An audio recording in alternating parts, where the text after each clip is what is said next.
You know what? You can even do the intro this time since I did it last time. You wanna talk about how I'm Doug Walker branding everything. How about you show me your shit, big shot? That's bullshit. I had no preparation. That's I didn't prep an intro last time. Hi and welcome to Internet Explorers. My name is Beckett and I'm here with Diesel. did you hesitate? I forgot who I was for a second, actually, like it just all vanished from my mind. Oh my god. Welcome to the law diving internet archaeology and anthropology podcast. No, let's not put ourselves on such a high pedestal. We joke about it, but so now you don't like the intro when I do the intro. Well, no. That's not. Well, it's just one of those. I'm sorry, Mercury's in retrograde today. We are never gonna brand this shit. That's the branding, then. That's it. That's the branding. We've got it. Yeah, it's fine. It's good. Sorted. How you doing today? I'm great. I've just learned what testicular torsion sex toys are. Which I'm certain we're gonna get to. I don't even know if that's real or not. Okay, we're doing like an autopsy or like a review, a character study, I don't know, of a lawyer today, I guess. One way to put him. Non-practicing. I know you've mentioned that before. In fact, that's one of the only... Okay, I know very little. I've just read his bio. That's what we'll call that. Yeah, no, it's one way to put it. Yeah, okay. Well, I just read his Kiwi Farms thread. There, I said it, all right? Like, at some point, we'll do an episode on what Kiwi Farms is, but... Yeah, I had to go and, like, learn a little bit about him. I'm still a little iffy on the details, but I know we've had conversations in private about him. So who's Nick Rekita? Fuck, yeah, I was going to say, how the fuck do I start with Nick Rekita? Nick Rekita is a legal genius. Not with legal stuff, but with revolutionizing content. Nick has existed on the internet for quite a while, but began to come to prominence around 2017 within sort of Masterson's community, covering legal cases and different particular stories or angles for kind of drama, basically within something that's called LawTube. Now, LawTube is pretty much now defined by Rekita, so I don't think it would be too far to say that he's one of like kind of the most influential kind of alt media figures in the last few years. Okay, so when you say LawTube, you mean like, well, I know what you mean. It's like, lawyers will sit around and they'll basically comment on a case like they're a sportscaster, basically. Well, so here's the interesting thing about LawTube. Yes, and also no, because like lawyers working on the internet and on YouTube and making content didn't start with Rekita. There were lawyers commenting on stuff from copyright cases to criminal cases for ages. Or you think legal, but also there's a couple of other people. They'll just pull up a kind of case file or like the legal documents and start like going through it online, the actions they'd take. What Nick did that was kind of revolutionary, or at least got the attention, was he'd bring on a load of lawyers, kind of like a panel show, and kind of like aping the whole kind of panel things that came from the skeptics and the atheist tube and all that kind of stuff. And then they'd review the case live as it was happening, which was, I don't think had really been done before, or at least not to that scale.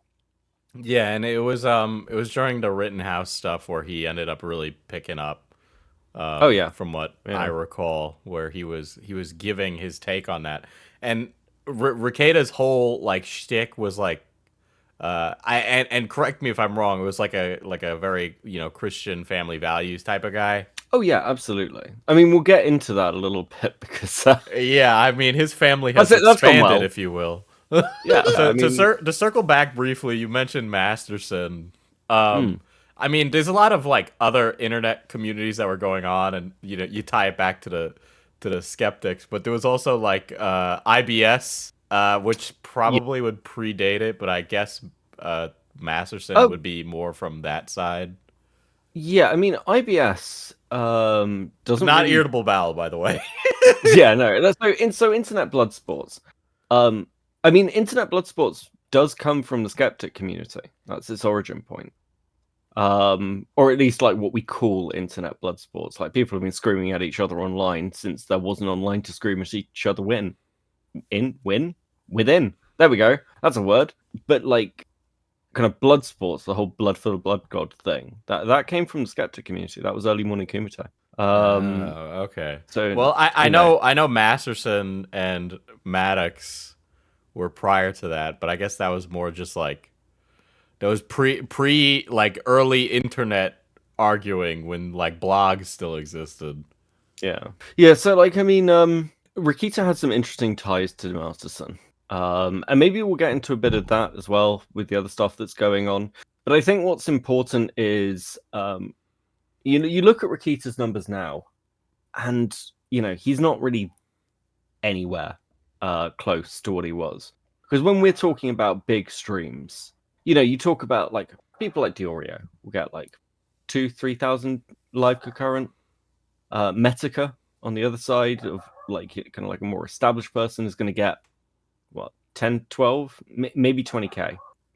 Rekita was sat at 100k concurrent. Yeah, I was reading that he was hitting like 100K concurrent during was it, did he cover the Amber Heard and Johnny Depp trial? Was Yeah, it yeah. that? It might have been that. It was either that or Rittenhouse, because those are two of the high profile ones that he covered. Yeah, yeah, it was Amber Heard and I believe it's Depp trial. But I think I might be wrong, but I believe he was hitting near that near the end of the Rittenhouse case. So yeah, Nick was huge. And again, like Nick, you know how like many of us are like general streamers will be like, oh, we'll just have a conversation about this thing. Like Rekita, I believe, did a Warhammer stream with Metokur like back in when I want to say 2017. So I mean, he has been around a while, and he's done all the general stuff as well. So he was sort of a breakout hit. And I mean, because he was a lawyer, non-practicing, but at least non-practicing now, because he was a lawyer and things, that gave him an air of quite considerable credibility. People relied on this guy's opinions for things like the Amber Heard and Johnny Depp case, which in hindsight now probably doesn't do any favors to Johnny Depp or Rittenhouse for that matter. But he was like somebody people will go to because they're like, because what the way I pictured Rekita before this was like, oh, this is a guy who's like a lawyer. He's kind of like right leaning, but it's like, okay, you want to go to a right leaning lawyer's take on certain cases that might be a little, saucy. You'd go to him because he's a guy who would know better because he's a lawyer. And then if you want the alternative, you'd go to like a legal eagle who's like a more left wing lawyer that would give their take on a case. Yeah, and I mean, I'll be honest, I fucking hate Legal Eagle. I think Legal Eagle's very I think he's hoity toity. That's how I would describe him. I think there's something about Legal Eagle's the sort of person who'd come to you and partway through you found out that he's like taking your house.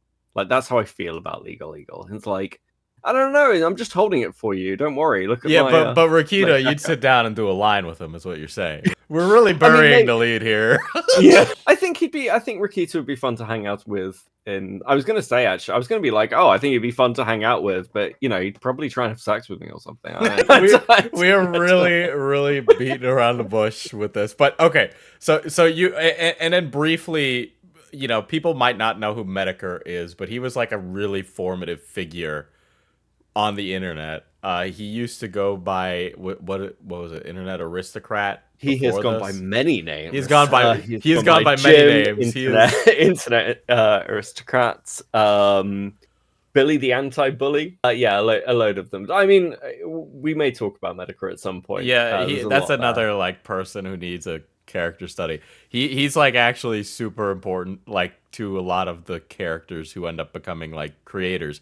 You know, it's weird. You know, the more I think about it and we talk about these things, it's like, okay, well, Rekita used to be a big fan of Masterson. He was like involved in the community when he was like a nobody. He ended up becoming friends with Metokur, right? And there's like, I know that Metokur had like a forum back in the day, and you know, Maddox had a website. This was pre-YouTube. Oh, gotcha. So, I mean, I should be. I'll give a brief explainer of Metokur because I don't know how many people know this. So, Metokur didn't run Metokur. Metokur was a forum that grew out of something awful, and it was run by a guy named Haberman. And if you ever see the like photo that Metokur uses, like the guy smiling or like sticking his fingers to his head, that's Haberman. Haberman got Troll's Remorse. I can't remember whether he became trans or if he just realized he was gay. Like deleted the whole Metokur website, wanted to wipe its existence from the internet. And Jim got annoyed at this and decided to, you know, keep Metokur alive by using the name and keep Haberman's identity at least somewhat existing by using his picture. I mean, it's interesting. The story of Jim is really like, you know how like everyone has like a kind of like person who does something to them and then they become obsessed with that person. Like Bo Blacks has Tipster. Yeah. Like Haberman's kind of like Jim's Tipster. Okay. And with God, you mentioned so much. Okay, just keep going. All right, I want to. It's a subject that I find really, really interesting. I find we'll do something on it. But like, yeah, basically, okay. Here's my theory. Here's my straight up theory. Bit of a digression, but I'm going to give it to you. So you know how everyone says, "Oh, if you put the sonotube medallion on, you become a lolcow." Yeah. Okay, so brief explainer. There's a person called Chris Chan. Chris Chan is a transgender autistic lolcow who has they are literally the most documented person in human history at this point, I believe. The most has been written about like every day of their life. And they have a medallion, which is a mixture of Sonic the Hedgehog and Pikachu. And if you put the medallion on, because some people get like copies of it or whatever, you become a lolcow. And this happened with like Rekita, with iDubbbz, like a couple of other people. They put it on there. I disagree. I think that theory is bollocks. Do you know what the real curse is? What's the real curse? It's the Metokur curse. Ay. It's the Metokur curse. Everyone who gets close to Metokur's like, yeah, this is a good person. Whether it's Andy Warski, Ethan Ralph, Rekita, Flamenco, like Michael Alberto, like anyone, your career's fucked. It's only a matter of time before you become addicted to cocaine or get outed as a lolicon. Like, the worst thing that can happen to you is Metokur endorsing you. Damn. I mean, I feel like a lot of people would want Metokur's respect, at least from the community that we come from. So it's like that's scary thought. That's why the curse keeps taking people. That's why it keeps getting people, Diesel. Okay, now look at everyone he's interacted with. Okay, we're so far away. No. You see, here's the thing. We needed to. Part of me was like, okay, at some point we need to do like an episode where we talk about like definitions and things that are said regularly in this context on the internet. Because, like, a normal Tom, Dick, and Harry on his way to the insurance company as he's listening to this in the morning is going to go, what the fuck is Troll's Remorse? What's a lolcow? What is the medallion? Who is Christian? What, when they're talking nonsense, what's a Boblax? Is that a disease? Like, so, I mean, technically. Oh my god. Pausing today's episode for a second, I just want to point you in the direction of other stuff that is going on. Cope and Seed streams every week, give or take. I also stream every week on Diesel IRL. You can find us both linked down in the description below. And if you're looking for more podcast-related things, there are 2 shows in the network, one of which isn't out yet but is coming soon, called Loaded Dice, a D&D live podcast where the audience can play a role. It takes place in the world of New Caden, a steampunk western inspired by spaghetti classics, Arcadum of Steamworks and Magic Obscura, and other wonderful steampunk-esque things, as well as Americana and folklore. It's a pretty good live show, if I do say so myself. There's also Mana Potion Table Talk, which is a behind-the-scenes thing that we do about the company, Mana Potion Coffee. Or, if you want to see what else Beckett's up to, you can head over to Now Recording on YouTube. That's the Now Recording podcast. They do streams very frequently about random current drama. So if you want to find out about the history as it's being made, you can head over there and check out some of their episodes. They have so many for you to go take a look at. Okay, so I'll explain what a lol cow is. So a lol cow is like, okay, you imagine a cow, right? And you're milking the cow. And you get it, and it provides sustenance for you. A lol cow provides laughter. It is the internet. Basically, you're laughing at the person, right? You ever go to Walmart and you're like looking down the aisle?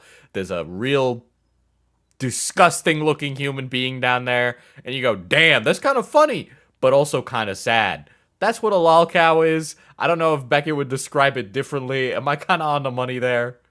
Yeah, I think that's pretty much it. I think part of it as well is it's somebody who consistently provides that, so it's farmable. I think is the point. Yeah. The idea is like this person kind of they'll call it the lol cow gene, right? Where the person keeps doing this ridiculous behavior over and over again to their own self detriment, right? And this isn't like a normal. Everybody has their idiosyncrasies, right? This is something where it's like, this guy can't help but jerk off to fucking cardboard boxes in the middle of Staples. Like, that's the kind of stuff that goes on. Weird example. There's no specific guy that does that. There are similar guys like that. And Troll's Remorse is... Actually, can you explain that? Yeah, sure. Troll's Remorse is something that people who kind of bully people online seem to get. There's a consistent thing where you'll bully people online for a few years and then you think, wow, I'm a fucking asshole. And then you stop doing that, get hyper kind of like sad about it for a while, and basically like denounce all your previous actions, try and be a better person. There's actually like an interesting phenomenon that sort of occurred with like admin from things like Encyclopedia Dramatica, which is kind of like a wiki for lolcows and freaks online. A lot of them are trans now, like or they're furries. And the person who created 8chan, which was a hyper free speech version of 4chan, had a lot of really crazy shit happen on it. He's a fat. He makes like fat furry art now. So yeah, like it's this whole thing of like that's true. That's what Hot Wheels does. He has like a Twitter account that makes fat furry art. And yeah, a lot of them are like, oh yeah, no, we were just dickheads online, and we shouldn't have done that. It was wrong of us. A lot of it seems to be like closeted, like repression about your true inner self. Yep. Yeah. There's definitely an element of that. Fuck. Yeah, which is why deep down I'm actually a coke addict, which is how I know about Rekieta. Let me not wield that into existence. I'm knocking that on wood right now. That's expensive. Oh fuck. But Rekieta could afford that because he was making hella money from these streams. He was minted. Yeah. He got a contract, apparently undisclosed 7 figures. I don't know if I believe that. I don't think Rekieta is worth 7 figures. Sorry. I don't know. He's got a nose for business. Now, I don't know if you're priming me there with our conversation pre-recording, or if this is about his coke habit. Oh fuck, definitely about the coke habit. I'm not. I wouldn't do that to you. But yeah, it's Rekita made like a ton of money from doing this. Obviously, and he had tons of viewers. All of them were donating. Not all of them, obviously, but there's a huge amount of money coming in. And yeah, I think Metokur described him as, he was in a position where his kids would never have to work a day in their lives, which also was, I think, from some people's perspective, the expectation because of how Nick presented himself. So let's talk about who Nick Rekita was rather than before we talk about who Nick Rekita is. Mm-hmm. Rekita's kind of audience, as you say, is like was quite right wing, or at least we'll say constitutionalist conservative. I think would be a good way to put it. And he presented himself as a traditionalist, as a Christian, as a father. He has 6 kids, and quite down to earth, which was, actually pretty refreshing for an internet creator. One thing that is notable is he did like a drink, and used to, quite regularly would drink whiskey while making videos. Over time, this habit developed, and then other habits developed. Now, we're all aware that like money and fame changes people, but part of Rekita's old brand was this quite traditionalist thing. And Nick, before he met his wife, was a virgin, if I'm recalling correctly. They'd only really been with each other. They'd got married quite young, and they'd had kids and settled down. And I don't think Nick ever really had much of sort of like a crazy period in his younger years, which, seems to have been a detriment. It's a shame because I know we both want to talk about all the awful shit that has happened recently. But I mean, I don't know if it was like it was always there with Rekita, or it was, the money and fame changes him, or if it was the Sonichu medallion curse. I love that, the concept of medallion curse though. I'm sorry, that's just too funny. Do you know what I think it was? I think it was the pressure. Unironically, I think having that many viewers constantly at you is quite hard. There's a lot of pressure to make, a lot of content creators talk about this, like the pressure to make each show better, each video better, and carry that up. And I think he just burnt out and snapped. And also the other thing is, if you're like one of these people who's not had like a lot of female attention through your life, and suddenly you have, hundreds of thousands of people throwing themselves at you, I mean, that's going to have an impact, right? Yeah, I have a humongous ego, so. But why wouldn't I? I'm handsome. Fucking Christ. Oh God. But okay, yeah. So Rekita gets married young, settles down, and he's a lawyer with a small practice. And he's doing his lawyer thing, doing some streaming on the side, and everything picks up, and he gets all this attention from people online. And when that happens, you live the life. You wanna maybe dabble in some finer things. Maybe it starts off really simply. I know he bought some nice cars with his money. Very nice Balldo? cars. Yeah, and then he bought a Balldo. Do you want to explain what a Balldo is, Diesel? I actually have the page open up. Frequently asked questions. Balldo trademark is the first series of products we've designed to utilize the underused erogenous zone of the male scrotum or balls. So basically, the Balldo, I know that if I click on what it looks like, that I'm gonna have to blur it out in the edit. But I'm really tempted to figure. This is a testicular torsion sex toy. That's what it is. That's literally what it is. I'm gonna click on it. Diesel, edit this. Okay, all right. That's not what I thought it was. I could probably show this. Yeah, you can definitely show this. Yeah. What? Okay, so it's like a cock ring, but for his nuts. Yeah.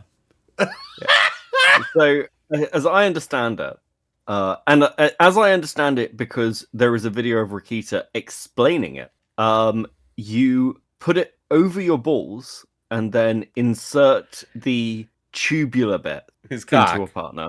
No. Yeah, no, the tubular bit? What do you mean the tubular bit? Okay, so it goes over the balls, right? And then it goes into your partner. The Balldo. It takes it out, so you. So the Balldo review is coming at some point. I've got at least one more full on go with it.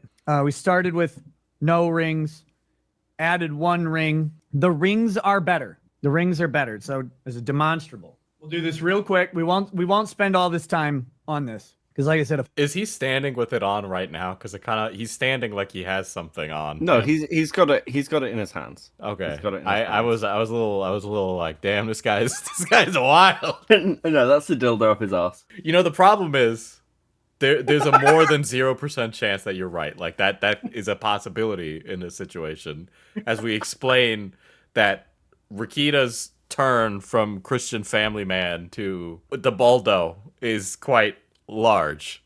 Yeah, he went from a good Protestant boy to a Catholic priest. but so here you go. This is the Balldo. And this number, this is Drexel's, this is unused. But this number you got to do and shove your balls in there. And it's really terrifying that you might snap them shut. And it just, like, these things kind of get in the way. All right? So, no ring, not recommended. Once you put this fucker on, first, this guy goes on, and it goes on way easier. You got to lubricate the inside of this thing, all right? And you got to lubricate your ball sack. But then you pop this thing open, drop the boys in, and then this thing goes right up to the top, all right? This thing goes on real fucking easy once that's all contained. Way, way better once you got one ring on. Now, I can't tell you about two rings, but two rings is going to be, we'll see. Okay, so he said another name in there. Drexel. Yeah. Yeah, Drexel's his friend. Drexel's is that the okay? That's what we're gonna use. Okay, all right. Okay, so Rekieta and his wife start indulging in more esoteric pleasures, shall we say? And one of the things that they try is what I would call a big no-no in Protestant Christianity. They became poly. And basically this whole picture of Nick as him being this man of religion, and, you know, the family guy, PETA. But that whole image kind of faded away, and he was kind of seen as more of like a I mean, he was an animal. Like, he was very obviously a partier, right? Like you had mentioned earlier, he loved to drink. But now he really loved to drink. There's many a clip of him streaming drunk, very drunk, sometimes way too drunk. And you know, watching this clip of him review the Balldo, the guy is a lawyer. Could you imagine your lawyer having a video online of him reviewing a sex toy? Do you know? Somebody explained to me. This is the actual defense. Was that Beckett? You don't understand. Lawyers in America aren't like barristers. Like, barristers in England are respected. It's a noble profession. Lawyers in America are basically the scum of the earth. This is no surprise. That was said to me in his defense. Yeah, I mean, I can't even disagree when I think of like like not celebrity lawyers, but like lawyers in fiction. I mean, the only one that comes to mind is Saul Goodman, and he is quite literally a crooked lawyer. So I guess it doesn't surprise me that the guy has, you know, all these. And honestly, you know what? If he wants to do BDSM with the wife or whatever, that is, you know, up to him. He can do that. I will not judge. But yeah, it for a lot of people, I can imagine it was surprising. He definitely turned a lot of people off when this stuff started to happen. Well, it was also the fact that he'd previously been so critical of it. So, like, probably the best example of this is the Jack Murphy situation. Do you know about the Jack Murphy situation? Give me a TLDR because I have no idea. Okay, you're gonna love this. Okay, so there was a guy who ran something called the Liminal Order. He was a regular on Temple, bald guy, huge beard, manly man. We need Christian men to save the country. Hyper conservative, doing all this sort of like Andrew Tatey stuff. So he goes on to Sydney Watson's podcast. Is it Sydney Watson? I think it's Sydney Watson. And they're just chatting, and they get to the end, and they start taking super chat questions. And Sydney reads off a super chat question, which is, "Hey, Jack, what's this about the cuck stuff?" And then he's like, "I don't want to talk about it." Sydney apologizes. And then another one comes in. "Hey, Jack, can you tell us about the cuck stuff?" And Sydney just reads it out. And Jack Murphy loses his shit, goes completely fucking crazy, is shouting at her like it goes viral as a clip. And because it goes viral as a clip, everyone's like, "Hey, Jack, what's the cuck stuff?" So it turns out this hyper like fucking Tate-esque traditionalist guy who's literally selling this to an audience has been pimping out his girlfriend, and there's a ton of images of him online shoving dildos up his ass, like full on sexual deviancy, and this caught a lot of attention again from everyone. But Rekita was like, "Yeah, this guy's a cuck. Like, what a fucking fraud, what a grifter, all this shit." So when it comes to him doing this, he's like very openly criticized somebody for doing exactly the same thing without the actually prostituting his girlfriend, because Jack Murphy, I believe, was doing that. He sold her for money. Oh, really? Okay, so it wasn't just that he was sitting in the cuck chair. He was profiting off of. Yeah, he was actively profiting off it. All right. Ironically, there are many such cases of this happening, which is not surprising. But then also, when you were telling that story, I was thinking. So we come from the commentary community. Well, I do. Twitch. Beckett was formerly Twitch poll, but now he's here. I'm sorry. It's better. It's better. I think I've just regressed. Actually, I think I'm pretty much back to where I was in like 2017. I was like, "Oh, I'll quit the internet for like 2 years." Came back, joined Twitch poll. I'm like, "Yeah, it's taken like 2 years ish." But I'm pretty much just back to where I was in 2017. Fuck. But you know what's really funny is that, like, commentary can be pretty traditionalist. They're not really about like the degeneracy or whatever, right? Of being like, they're not very sex positive, I'd say, right? Oh, come on. I think there are lots of sex positive people in commentary. Okay, well, they end up being outed as being very sexually degenerate. It's literally the same exact thing, right? Yeah, that's true. Where all these people, like, for example, there's the concept of dating, which is like dating somebody online through the internet. And they're like, "We don't e-date," and that's like a really big ethos in this community. But then all the fucking time, there's constantly drama between like early 20-somethings and their Discord girlfriend who's having a manic episode. So it like, this stuff just happens all the fucking time. It's almost like when people sit around and they like talk shit about a certain lifestyle, it's actually that they're just embarrassed about having it themselves. Really. Yeah. Imagine being that cringe. By the way, do you know I hate furries? That's gonna confirm a conspiracy theory for like 7 people now. No. Oh fuck. No, I mean, I think part of it as well is it's this need to be like cool on the internet, right? So one of the things that I found is, and again, we're going back to the like trolls remorse thing. A lot of people do have this like deep-seated shame about the things that they like. You find out, like, it's like finding out like your high school friend or something is like really into tabletop gaming, and they're like, they'll lie about it because they're like, "Well, no one on the football team will like me." And it's like, they're all having sex in the locker room anyway. I think there's bigger things for you to worry about. And speaking of people having sex in the locker room, I think I've just had an out-of-body experience. To pull it back to Rekieta in this case. So he and his wife open up the marriage, and they bring another couple in, from what I remember. Drexel being the fella in question. Oh, so it wasn't Drexel. It was Aaron and April. Okay. So they bring in Aaron and April. Aaron is a former local radio DJ host person, who basically just became an internet content creator. Aaron in particular is I'll bury the lead a little bit.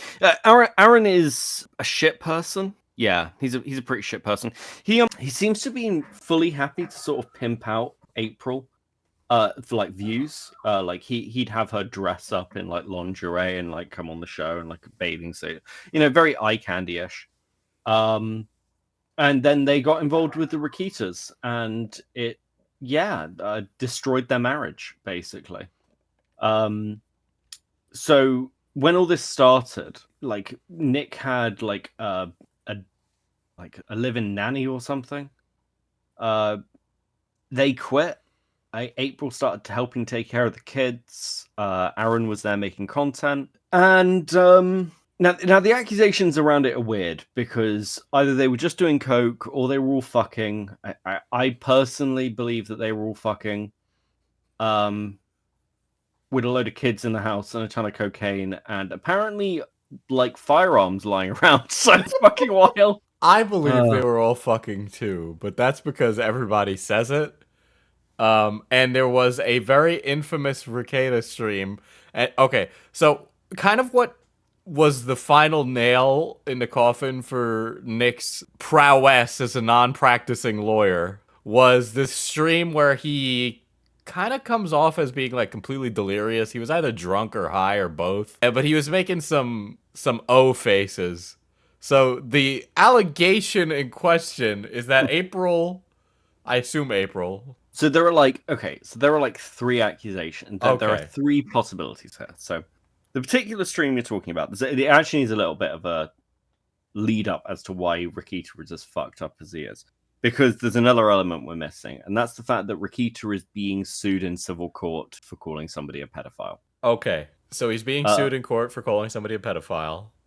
Which is very stressful, and it's very stressful. He called the judge a bitch, as well. He was wait, during the in court on stream after court. Okay. That judge is also overseeing his criminal case. The last I heard as well. Oh no! So he got arrested. He got in trouble with this guy called Montegraph. And now Montegraph has is another person with a long internet history. He once challenged Jim to a fight while doing ninja moves with the broom. And Montegraph is highly litigious. He was actually suing somebody else for calling him a pedophile. Jim came to Rekita and was like, "Hey, do you want to have a look at this?" Rekita had a look at it, and then Rekita called him called Montegraph a pedophile for some reason, despite being warned that he was highly litigious. Great fucking lawyering there, Rekita. Well done, buddy. And he was having issues with the case, so he was on talking about that, and basically then this O face happens. So somebody super chatted in a link, and that link led to a load of furry porn. Whoa, okay. All right. So this is what my understanding is. So Rekita then puts on an O face and shifts his arm around a load and he looks like he's using the Balldo on himself. Let's put it that way. Is that YouTube safe? This one I don't know. Yeah, whatever. He was cranking a hog. Yeah, it's kind of hard. So there's one of three possibilities for this. Either he saw the furry porn, completely forgot where he was, and saw to himself, or, as some have claimed, he looks down and says, "What are you doing there? Or why would you do this now?" And there is a theory that he was talking to April, who started to service him during the stream. That's the other theory. But the most likely one, depressingly, is he was actually making a DSP joke. Okay, and for the uninitiated, DSP is this lolcow, whiny, complainy, dysfunctional man who spends all of his earnings on wrestling gacha games. And at one point, the highlight of his career was when he forgot he was streaming and was jorking it, and then immediately started streaming right after, which is wild. He was literally on this. He thought he was on his starting soon stream, but he was actually just showing his face. Incredible work. So yeah, that happened. That got a lot of attention. And then Rekita did a stream where he was even more drunk. Jim turned up. Rekita disappeared for 40 minutes. Like, literally straight up, just left the camera running. No, he was like, I'm just going to the bathroom. I'll be right back. Just leaves the stream running with nothing happening. Not there for 40 minutes. Came back looking more energetic, shall we say. And then basically goes into a drunken, insane rant for a while. About how he doesn't want Jim to die, but also Jim's dying, and that's good, or something. Sort of doing this like stand-up routine. He starts talking about the criminal case. It's all over the fucking place. It's pretty fucking good. And then Nick ends stream. And then Nick's house is raided by the police, and he is arrested for drug possession, child endangerment, and I actually have his charges pulled up, so I can just pull those up. All right, so the charges are as follows. Drugs, 2nd degree, possesses 25 grams of more of cocaine or methamphetamine. Additional statute, drugs, 2nd degree, sales or possession. Charge 2, possesses ammo / any firearm under the use of a controlled substance. 3, endangered child present, sale / possession. So basically, having a child present during the sale or possession of substances. And so that is what he is being charged for. 2 gross misdemeanors and 1 felony. So not looking good for Balldo. Well, I mean, he'll be able to like sort of review his own court case. It should be very interesting content. Yeah, they'll give him a nice webcam and a laptop in prison, and he can review it from there. Well, so his arraignment was live streamed, which was not to put it too lightly, fucking hilarious. So they did these sort of like remote arraignment, and it's like an arraignment's like just you're being charged with like what do you like. What are we doing here? What are the costs, bond, all that shit? But it's not just Nick. It is everyone at this prison who needs to be arraigned that day. So you've got multiple like prisoners like phoned in and stuff listening to this. And like a whole courtroom. And everyone joins. So many people join. And rather than just joining and sitting in silence, like people were shouting things, like telling Nick to kill himself. Calling him the N-word. The judge had to tell the court to silence the like video feeds. I mean, imagine you're a prisoner and you're sat there going, "Oh, what the fuck is happening? What the fuck is happening? Why are all these people watching me here at like one of the worst moments of my life?" So yeah, his arraignment is like streamed, and then he's released. He's released on he and his wife were both released. April was released without charge. I believe she still hasn't been charged. But the combined bail for Nick and his wife was $100,000. It's important to note, by the way, Nick didn't just make money from streaming. Nick is also a trust fund kid. He inherited like a ton of money. All right, so I didn't know that at all. Well, that makes me feel even less bad for his predicament. Yeah, I like to throw that in. It's fun. It's a nice one. Yeah, fuck him. Yeah, so this happens, and basically the entire internet is covering it. Jim streams about it. Metokur streams about it. Everybody's streaming about it. Many names that we've actually mentioned. Andy Worski and Nikito Casino also stream about this because I mean it's comedy. It's hard not to laugh at despite the seriousness of it, right? And you know his house got raided, and there are obviously allegations made by the state, that being the charges.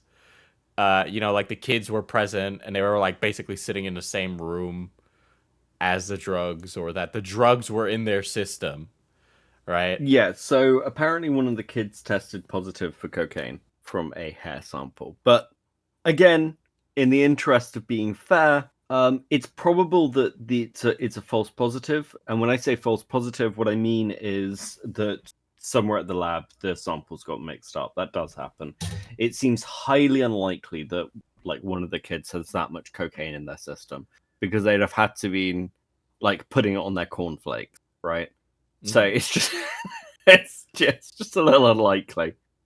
Now, you know, I'd be, in my opinion, I'd be more privy to believe that it's unlikely if it was not for his response being, you know, he was kind of saying it without saying it. But from what I remember, Nick was basically saying, "Isn't it a little suspicious that they charge me right now?" Oh yeah, basically, he basically says, he's doing this whole kind of like, the government's out to get me, guys. And I'm like, well, I mean, you're doing illegal shit, bro. Like, what did you expect? So yeah, sure, I'm with you there. Like, he's definitely. Do I want to say that? I mean, he's very probably guilty. It would have to be like in Beckett's opinion.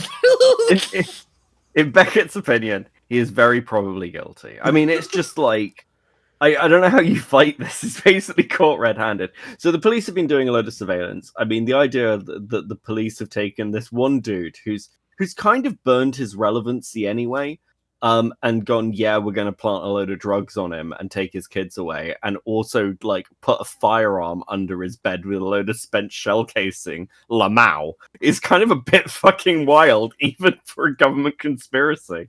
I'll be honest. Yeah, I don't understand how this lawyer, parentheses non-practicing, would argue that his like the reasoning for all this is actually that the state of Minnesota has decided to conspire against him. I don't even know what the grand conspiracy there is, other than that, I don't know. He's like more constitutionalist. That's it? That can't seriously be it.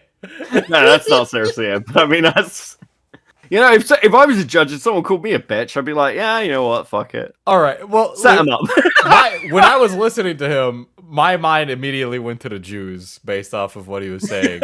Because, you know, when people talk about, like, the vague they parentheses... It's always the Jews with you.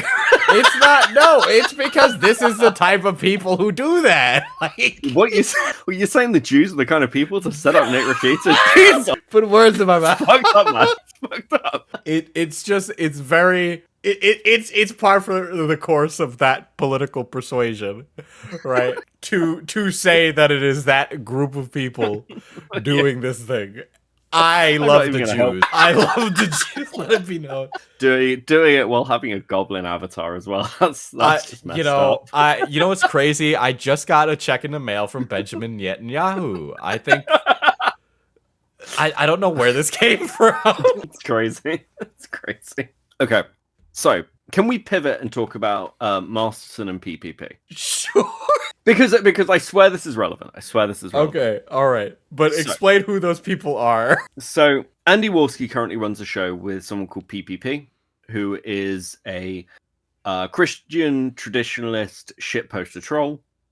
And we'll get into his history in a bit, because that's kind of relevant to this. Dick Masterson is a shitposter on the internet. He has been around for fucking ever.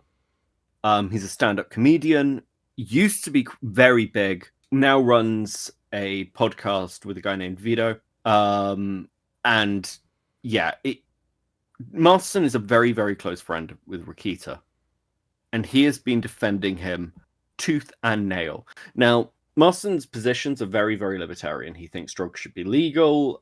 He thinks basically it's the kids' fault for not being able to take care of themselves at the age of 6. Whole host of crazy shit. But a lot of people have said, hey, Dick, even for you, defending Rekita in this is kind of a fucking crazy position. Why are you doing this? And I have a theory that part of the reason that Masterson is going so hard to defend Rekita is because PPP is the one attacking him. So, back in the late 2010s, Dick Masterson began a payment service to rival PayPal for alternative creators. And this was called, I believe it was called Project 2. Now, this came under an awful lot of scrutiny, but an awful lot of people signed on. The biggest critic of it was PPP. And PPP was on a stream with Masterson and Rekita. I believe it was Rekita's stream, tearing New Project 2 apart. And I think ever since then, Masterson has fucking hated him. And he sort of views this as PPP taking his second shot. He's outright refused to talk to PPP. Like, he won't debate him online. He thinks he's the scum of the earth. So, like, it's actually quite interesting how this is, like, sort of formed. Because Rekita has gone from quite a popular person in the community to, like, being quite divisive with, like, that old friendship group. And so, yeah, I think PPP being involved is a big part of Masterson's defense of him. I mean, that's not out of the realm of possibility. I mean, part of what Masterson does is like try to rile people up. His co-host Vito does that deliberately all the time. Masterson has done that his entire career. Oh, he wrote a book on it. Wait, But what? like literally, Masterson wrote a book called How to Troll People. I don't know if that's what's actually called, but that's like what the thesis is. It's like how to troll people. I'm fully aware, but in this case, I actually think it's personal. So people use this as a defense for Masterson, but are you familiar with the Eric July stuff? I am vaguely familiar. Eric July is like a comic creator, and Dick Masterson and Vito hate his guts. Yeah. He donated a load of comics to charity. Marston basically went crazy and started to saying that the charity wasn't happy with it, that he was like virtue signaling, that he was like a shit person. The charity disagreed with this. Literally everyone disagreed with this. And Masterson is on a stream with Rekita where they're debating this, and you can see Masterson getting pissed off that Rekita's not agreeing with him. So Masterson does have a serious side, and he does get triggered. This whole thing of he just riles people up is kind of like a perfect defense. But if you watch like him actually get pissed, you'll see it. And this is one of those cases where I think Masterson isn't just riling people up. I think he's genuinely fucked off. Because there's no, like... this isn't just, hey guys, I'm taking an edgy position. He's taking a position that's, like... kind of just... no one's like, oh, this is annoying, Masterson. It's just like, oh, well, you're retarded. You're retarded if you think this. Like, that's not pissing people off. People are just laughing at Masterson, which isn't really what you're trying to do when you're a troll. You're meant to annoy people. You're not meant to turn yourself into a fucking lolcow. Like, what are you doing? Well, I think it's very interesting that even I'm pretty sure Vito's been siding with Masterson on this as well. I mean, they sometimes disagree. But it seems like a very strange... Actually, why am I saying that? Why am I saying that? Vito was obviously going to side with Dick. Whatever. For those of you that don't know, Vito is like a comedian and comic writer. And Vito's claim to fame for a lot of people is that they call him a pedophile, in their opinion. I don't know if he is or not. But Vito talked about the movie Cuties, which is this movie from France that is like very... creepy and pedophile coded, and Vito was like, I like this movie, and people are like, if you like this movie, you're a pedophile. And then Vito said, well, then I guess I'm a pedophile. That's how it went down, right? I mean, it's been a long time. Every time somebody brings up Vito, they're just like, oh yeah, that guy who like likes children. So yeah. Ironically, for that, like, I think Vito's got more access to kids than Nick does now. Yeah, I was gonna say, based off of how Vito feels about kids, you think he'd be really worried about Nick's kids? It's like, I don't know. Hey, they can come live with me. I got a film they'll love. Oh no. Yeah. So that's from everything I remember. That is where Rekita is now in this current point in time. The court case is not over. There is a chance that Rekieta will break Balldo and go to prison. So, I actually spoke to some lawyers about this. I actually interviewed and chatted with the guy who streamed his arraignment, God of Law, who's been in the LawTube community for quite a while now, quite a few years. He's actually had to just start a new channel. But so the legal opinion is that there's no real defense for this, but drug cases for lawyers are like really, really fucking common. They like it's the profession that has like I think like the highest or one of the highest rates of drug addiction. So the courts are used to stuff like this. There's like little utility to sending him to prison. They reckon at most he'd do like 3 months, but it's so unlikely as a first charge, as like a first time offense kind of thing. It's much more likely that he'll be pushed into rehab. The actual biggest thing is that I believe at time of recording, I haven't heard otherwise, that he doesn't have access to his kids anymore, and neither does his wife. So the question is what happens there. Now, one of the things that's been a bit uncomfortable for people is it seems like Nick doesn't really fucking care. Like he seems to have viewed his kids as like a barrier to him, you know, taking a load of drugs and fucking whores. So that's kind of just sad, really. Yeah, that's sad. But yeah, it's unlikely he'll ever see the inside of an actual prison.